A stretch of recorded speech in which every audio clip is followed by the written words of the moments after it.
Welcome back to another video, and I'm happy to have you back if you're a returning viewer. If you're new in this channel, my name is Nelly and I'm a HR professional. So in this channel, I share content on personal career growth, and I share tips on job search strategies with you to help you build a rewarding and fulfilling career. From time to time, I also have different professionals, and we have workplace conversations, and of course with an aim to shift how things are done in the workplace, and for the better and for creating an engaging and impactful workplace. So if you're getting yourself here for the first time, you're definitely in the right place. If you want to build your career, if you want to learn on job search strategies, if you want to get bold and authentic conversations that will shift how you work, that will shift your workplaces, then welcome to my channel. So today's conversation is quite interesting because I find that it is one thing that most job seekers struggle with. I get so many people asking me questions on how to do this, how to answer this type of questions in an interview, and I said, why not just answer all your questions in a video? So the topic of my video today is how to answer behavioral interview questions. So if you struggle with behavioral interview questions, if you don't know what type of questions are these in an interview, then I know you want to stick with me in this video till the end, just to get to learn as I share with you what are behavioral questions, why are they asked in an interview, what are some of the examples, what is the structure that you can use to answer these, and of course also just show you what is it that you do not need to say or to do when you're answering the behavioral interview questions.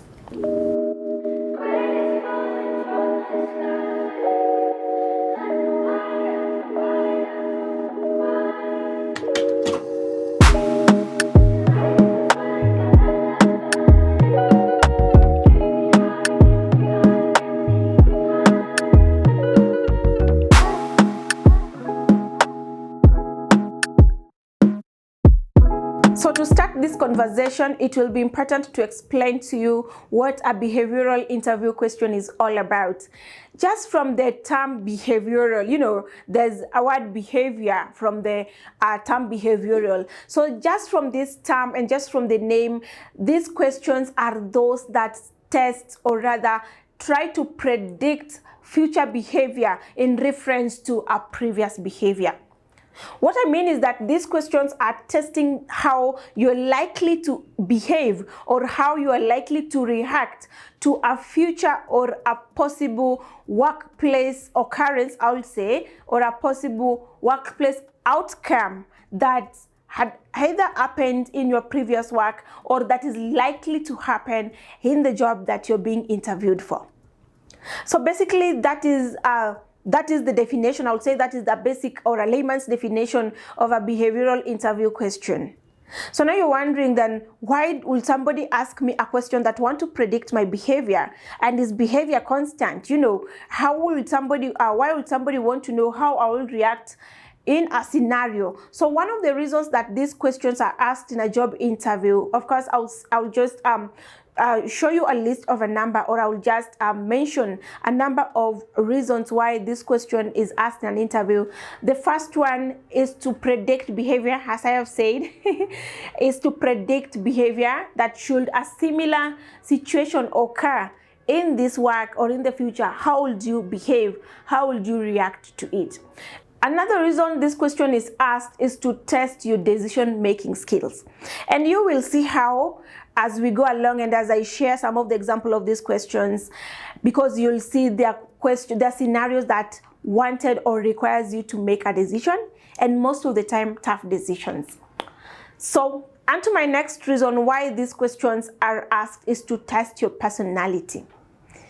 Because these questions will reveal your personality, how you react in a certain circumstance, what type of decision you make. So that's why these questions, when an employer asks these questions, they are keen on telling the type of personality or the type of person that you are, of course, in terms of your personality, your traits, and even your values. When you make a decision, it reflects hugely on your values. And another one that is quite hidden, why this question is important for an interviewer, is because they want to predict your team and culture fit. Because your personality, your traits, your core values will reveal whether you can blend or whether you will be able to fit into a team or into an organization's culture. So that gives you an insight of why this question is asked. I come from a background where I believe it's important and it is key for you to understand the why before you get to the how.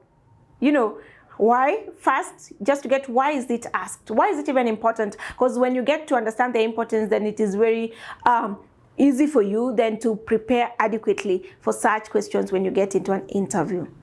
So the next thing is just to share with you some of the examples of behavioral interview questions. So if you hear these questions in an interview, then you will know what an interviewer is looking for. So the first question that categorizes or that tests what I have shared previously is when you're asked, tell me about a time when you had to solve a problem under pressure. The next question is, tell me about a situation where you had to adopt a significant change or a key change in your work. Another question is, describe a situation where you had to work as part of a team to make a decision.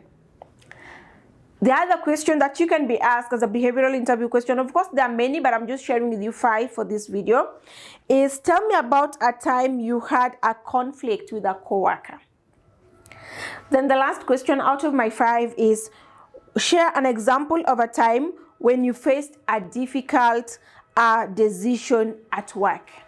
So from the examples that I've shared, you can tell that these questions actually these questions test some of the things that I have mentioned, like decision making. They measure your ability, or rather they test your ability to fit into the team. They test your core values, your personality, and of course they'll also test areas around your problem solving skill. So then what is it that you need to consider when so as you answer this question, the first thing that you need to consider are relevant previous scenarios or previous instances at work. What do I mean?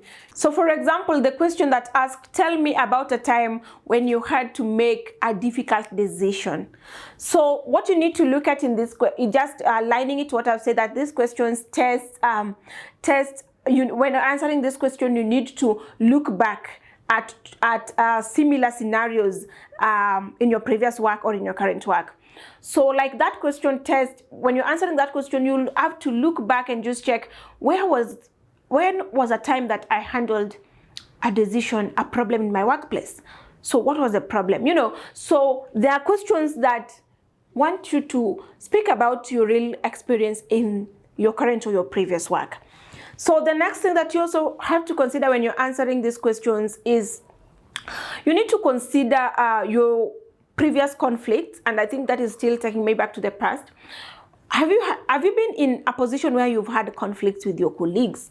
Because you will find that most of the behavioral questions are testing those uncomfortable or difficult scenarios that you have been in. So have you had misunderstanding? What have been the challenges working with your current boss? What have been the challenges working with your current colleagues? You know, so you need to consider those hurdles. And I was just giving an example. One of them is previous or misaligned relationship with your colleagues, conflicts with colleagues, challenges maybe executing a project. So you need to consider those hurdles that you've had in your previous work. Another thing you need to consider is your strengths and your weaknesses, because these questions will reveal your strengths and weaknesses, especially when it comes to ability of decision making, critical thinking, innovation, acting with speed. You know, these questions will automatically reveal those things. So you need to highlight what are the key strengths that I have, what are the key weaknesses.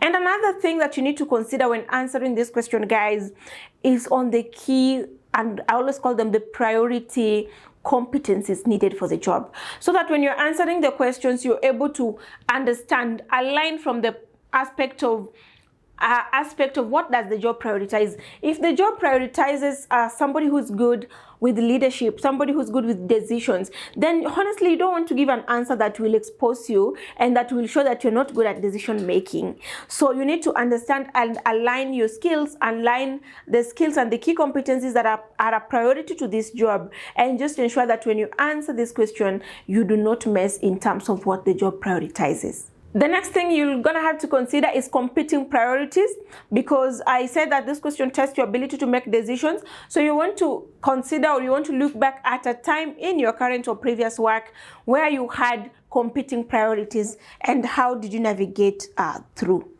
Another important thing you have to look at is your previous achievements as well, you know, because it will also test how you made decisions and came out victoriously in those previous scenarios. So you want to look at your previous achievements. What have been your highs? What have been your success stories in your current job? You know, you need to holistically just get to understand what have been your success stories. What have you done well? What has been exceptional? What has stood out in your current job? You know, so you need to look at your previous achievements and the things that have really stood out in your previous job or current job. Then another important thing you have to consider that this question also tests loudly is a time that you went above and beyond.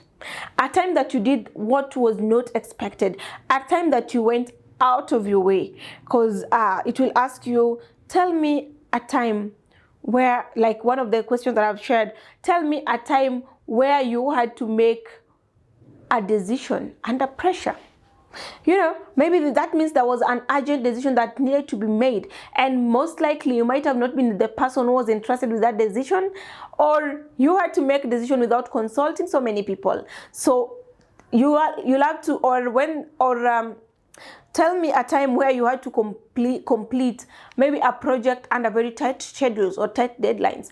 So you went out of your way to see things work. So you need to look for a time where you went over and above. You went out of your way to just ensure that things did not fall apart. So before I share with you guys how to answer this question, it is important that I just mentioned this, that when answering this question, please avoid yes or no a way of answering, you know, because these questions require details. These questions require practicality. You have to approach these questions with a greater deal of practicality and just show someone, like, this is what happened, this is what I was required to do, this is what I did, and this is what the results were. And now that brings me to the structure on how you used to approach behavioral interview questions. And this structure is what I call the STAR method. So here we are. So how do you answer the behavioral interview questions? Let's pick a practical example of the questions that I have shared. Tell me a time when you had to make a decision under pressure. The question here is in 4 parts. It wants a time, which in the STAR method, it counts is the S, which is the situation. It wants the task. You know, tell me about a time, like what did you do when you had to make a decision under pressure? So how? You show the how, the what. So that was the task. What was involved? The task was you had to make a decision. So what was the action? The action is the decision that you made. You know, if it was something that needed to be signed off, you signed it off. If it was something that needed to be approved, you approved. If it was something that needed to be removed, you removed. You know, so that was the action. Then the last bit, the R, is the result. So those can be what were the implications, the results, the outcome. So what were the outcome? So yes, after making that decision, after signing off that thing that maybe you didn't have authority to sign directly, what happened? This is how it impacted, or this is how it ensured that the project did not stop. So that is how that is actually a simple breakdown of the STAR method. It wants you to talk about the situation, it wants you to talk about the task, it wants you to talk about the action that you took, and it wants you to talk about the results that came with it. So that's why I'm telling you guys that when you're answering this question, please do not use yes, no. You know, like, have you made a decision in a difficult situation under pressure? Yes, I have. Have you made a decision when you're not supposed to make on behalf of somebody? No, I haven't. No. So that's quite key. That's quite key. If you're not going to pick anything from this video, please pick that. Pick that, and note that you can't answer behavioral interview questions by saying a yes or a no. So just picking a typical example again, and just to show you how I would answer this question. So tell me about a time when you had to make a decision under pressure. So here is a typical answer that I will say. In my previous job, I was working on a project that had very strict deadlines. The project was running for 6 months, and within 6 months, at some point, we ran out of the required resources. Even though the organization was not in a place to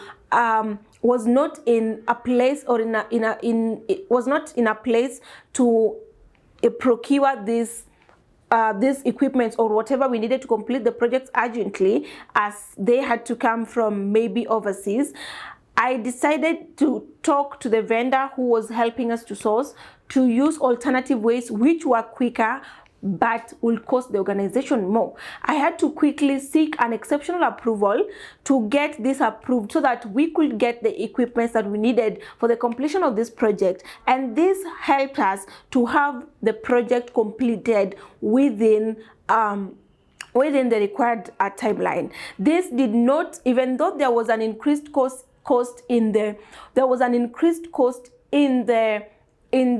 procurement of the equipment that we needed, the company saved costs in terms of the company saved cost when it came to litigations, because this was a system that we were modeling after an audit result that had given us an ultimatum to have this system up within a period of 6 months. So it saved the company from getting into lawsuits and from getting into exposure and risking things that the company would have risked if this system was not completed on time.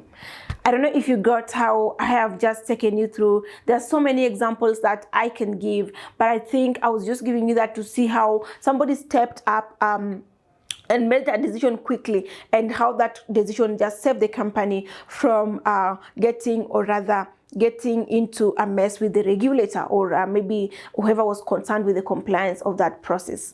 So I think, just to recap this, if you're answering behavioral interview questions, it is important that you use the STAR method, and when you're using the STAR method, describe the situation clearly so the interviewer can understand what the situation was. Talk about the actions.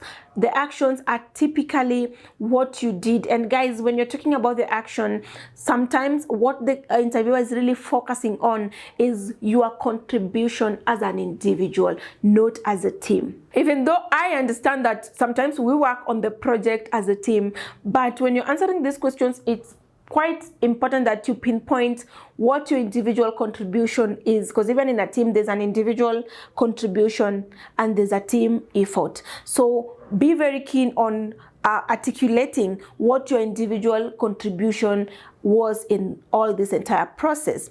So results, of course, the interviewer is keen at seeing what were the output of your action. What did your action make you achieve, at the end of it all? And of most greatest importance is the result. In all this effort that you made, in all the actions that you did, in all the tasks that you put together, then what were the results? And the results should be something that benefited the company in a positive way. Saved the company either from lawsuits or litigation issues. It saved the company from a high cost of operations. It saved the company it increased sales that made the company more revenues. It then led to an increased profit. It led to adoption of a product that had been struggling. There's so many examples that you can give. And guys, these are things that we experience in our daily work. It increased the efficiency of a process. It increased service delivery, it increased the speed of execution. So show then how did your actions at the end of it all ended up benefiting the organization. So yeah, so I felt it was quite important to talk about behavioral interview questions. Of course, there are quite a number of these questions that you can used to practice when you're going for your interviews. And I can't close this video without just emphasizing again, you know, I'm big on just telling you guys, you need to prepare. When opportunity come, let opportunities find us prepared. Let us prepare. And preparation for interviews never ever get old. So yeah, that's the conversation I wanted to have with you guys. As always, it's amazing having you. Thank you so much for the support. For those who have subscribed to this channel, you give me so much motivation to keep on doing what I do, because when you actually subscribe, I know you're getting value from this content. Please feel free to share this content. Feel free to comment, subscribe, and of course, of greatest importance for me is just to get your feedback on how this content is improving your careers. Are we good, especially with the vision of just me helping you guys to build rewarding and fulfilling careers? And as always, if there's somebody you want me to bring again to my workplace conversations in this channel, please just suggest the names and I will ensure that I reach out to them. Link me up if you know them, link me up with them, and just let me know what are some of the topics that you'll want me to talk about in my next videos. So thank you so much for watching. Till next time, bye bye.